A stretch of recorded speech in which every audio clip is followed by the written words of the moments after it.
driver must always be in command.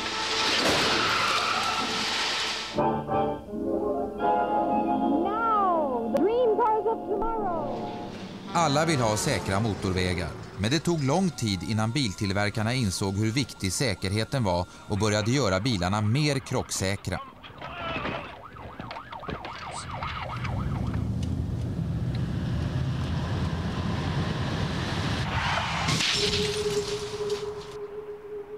Volvos bilar är redan proppfulla av företagets egna säkerhetsuppfinningar och fler är på gång.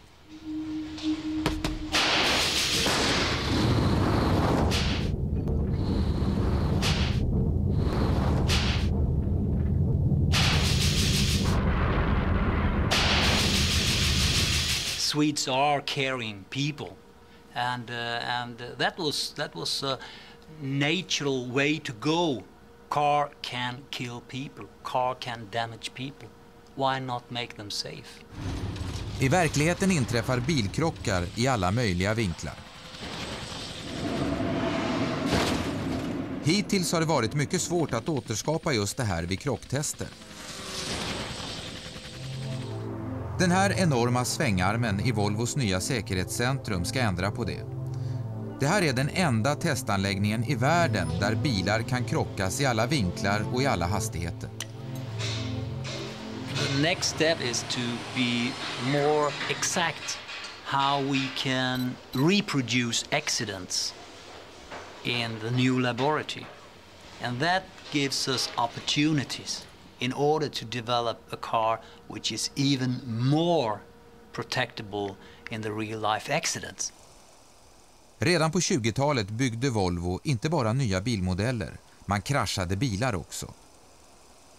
I USA utförde man krocktester först hela 25 år senare. Volvo utvecklade en bil som hade mycket få likheter med amerikanernas rymdskeppsliknande skapelse. 1958 konstruerade Volvo den hittills viktigaste säkerhetsdetaljen för bilar. Trepunktsbältet. Man valde att inte ta patent på uppfinningen så att alla kunde utnyttja den.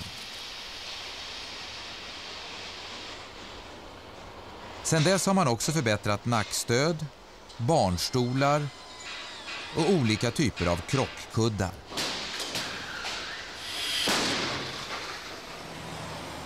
Volvos säkerhetscentrum har också en av världens få superdatorer. Här kan man göra virtuella krocktester på nya bilmodeller som ännu inte lämnat ritbordet.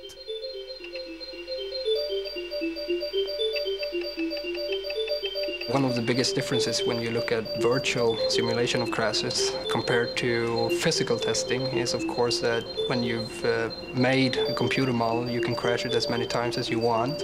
You can test it in different situations, different speeds, different angles with different types of drivers and passengers. And you can look into details in the computer a little bit more than you can in a physical test. Physical test, when it's done, it's done. It's very hard to go back. Det här är det första provet som gjordes i anläggningen. En frontalkrock mellan två bilar med en hastighet av 55 km i timmen. Här undersöker man den passiva säkerheten.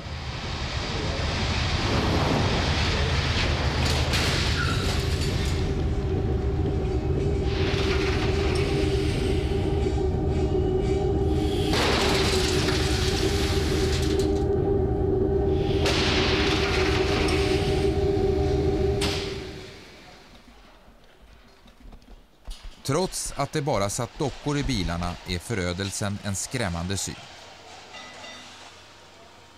Men Christer Gustafsson kan se mer än bara glassplitter i testlokalen. Well, it was certainly very dramatic. What are your first impressions? The deformation is concentrated to the area outside the occupant compartment. That is very important. So in design terms, it's done what you'd hoped it would do? Absolutely, absolutely. But this damage is devastating, and it was only 35 miles an hour. Yeah, 35 miles an hour when the car comes to a complete stop. Create a very high crash severity. Yeah. What would have been the worst that would have happened to my friend here if my friend had been real? In a crash like this? Yeah. He will survive. Passiv säkerhet kan vara mycket effektiv. Efter den här biljakten kunde ingen tro att föraren skulle överleva, än mindre att han skulle springa därifrån.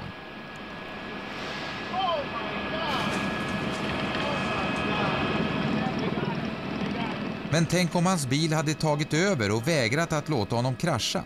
Utvecklingen av så kallad aktiv säkerhet är redan i full gång.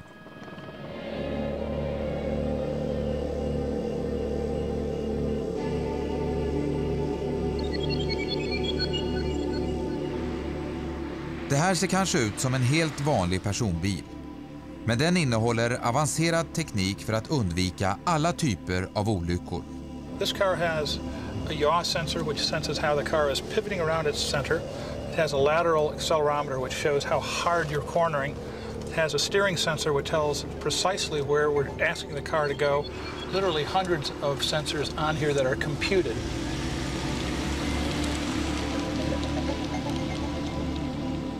This is a small first step, the tip of the iceberg.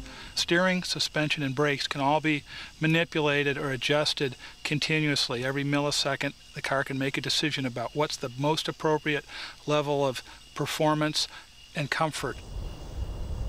Scott Baden, som är gammal racerförare, visar först hur bilen beter sig med systemet avstängt. 45 miles an hour. We're going to swerve to avoid a child and then swerve to avoid oncoming traffic. Here we go.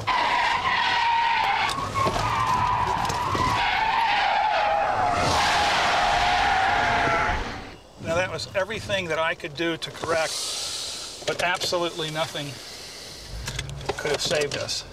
I love the smell of tire smoke in the morning, you know? Sen aktiverar han systemet. Same sort of speed, swerve to avoid. It wanted to skid. It really was trying. Yeah, I was really trying to skid, but all the suspension hunkered down to pull us out of the way of that oncoming truck. Computers are on the car, the sensors are on the car, the actuators are on the car, and now it's really for us to think and figure out what else would we want to do with all this to make the car better. Det finns många möjligheter. Jaguars nya bil innehåller ett intelligent farthållarsystem som med hjälp av datorer, sensorer och en kamera håller avståndet till framförvarande trafik. Men den här typen av automatisering gör en del oroliga för framtiden. We don't want to take command away from the driver, but we will support the driver when the driver wants the support.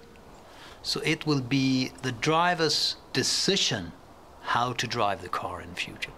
Want to sit back and relax? Well then, set in the speed you want to drive and switch over to automatic guidance. And Firebird 3 is on its own, receiving its commands from a wire in the road. I Kalifornien har man gjort verklighet av drömmen om den automatiserade motorvägen. In 1986, our State Department of Transportation started looking ahead to the future to figure out how they were going to meet the growing need for transportation in the state. They looked at construction of new highways, which is both economically and politically infeasible. They looked at double-decking the freeway system in Los Angeles and quickly concluded that didn't make any sense. That's how our research program got started. Forskarna uppfann ett system med magneter inbyggda i körbanan. Bilen utrustades med aktiv säkerhetsteknik och en enkel persondator. Ett avancerat dataprogram kör bilen som följer magneterna på egen hand. En testpilot eller testpassagerare visar hur det fungerar. Okay, now I'm going to push a button and we're going to start.